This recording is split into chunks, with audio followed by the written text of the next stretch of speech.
Shalom, shalom, bien-aimés. Nous sommes toujours à Bafoussam, oui, sur ce magnifique site du lycée technique qui accueille les quelques 600 participants qui ont fait le déplacement. C'est pour le grand rendez-vous annuel avec le Seigneur. Je parle bien sûr de la convention du mouvement Mercredi en montagne. Et comme vous le savez, cette année 2019 marque le 7e anniversaire. Et donc, pour ce premier jour de convention, on peut le dire, le temps a véritablement été donné, non seulement à travers les enseignements, mais aussi à travers les âmes qui ont été gagnées à Christ. Nous allons vous permettre de revivre cette première journée de la convention ici à Bafoussam, comme si vous y étiez. Tout a commencé par l'hymne de la convention. Il faut déjà rappeler que le thème que le Saint-Esprit a inspiré pour cette année anniversaire, c'est « Tu es devenu participant de la nature divine ». Et vous le comprenez certainement, l'hymne de la convention colle très bien à ce thème. En tout cas, nous vous laissons déguster,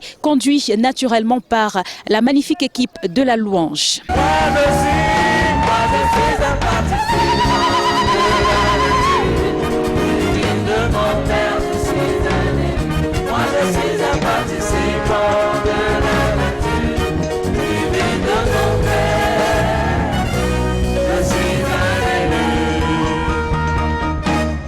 Nature humaine, nature divine était le fil conducteur de la journée du 16 juillet. Le vase que le Seigneur a choisi, le pasteur Yves Pout du ministère Parole de Vie et directeur de la télévision Canal de Vie. Le Saint-Esprit a axé son enseignement sur le passage de la vie humaine à la vie spirituelle. Il faut comprendre que la nature humaine, quand on parle de la nature humaine, d'accord, on la reçoit depuis la conception. Pour nous, on la reçoit depuis la conception. Pourquoi? Parce que la nature humaine est communiquée par la vie humaine. Amen.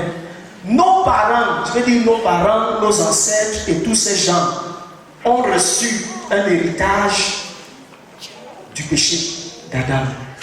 Et ils l'ont transféré à leurs enfants, qui ont transféré à leurs enfants. Et ainsi de suite. C'est pour ça qu'à Exode 20, la Bible dit que Dieu punit le péché jusqu'à la 3e et la 4e génération. N'est-ce pas? Un héritage, ça continue. Pour ceux qui le craignent et qui ne connaissent pas Dieu.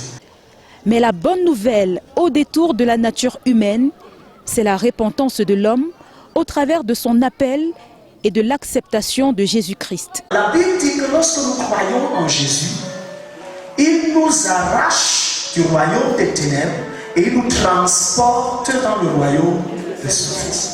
Nous partons du royaume des ténèbres vers le royaume de lumière. Vous comprenez? Mais entre-temps, ton corps n'a pas changé. Tes parents n'ont pas changé. Là où tu habites, ça n'a pas changé. Là où tu travailles, ça n'a pas changé. Donc tout ce qui est physique reste pareil. Mais seulement, ce qui se passe, c'est que ton esprit est régénéré. Quand on dit que quelqu'un est né de nouveau, d'accord, ce n'est pas physique, c'est dans l'esprit que tu nais de nouveau. L'homme gagnerait donc à passer de la nature humaine à la nature divine afin de bénéficier pleinement des récompenses qui en découlent. Bien-aimé, c'est maintenant à toi de faire le choix. Un choix capital pour ton avenir et pour les tiens. Dieu bénit jusqu'à 1000 générations.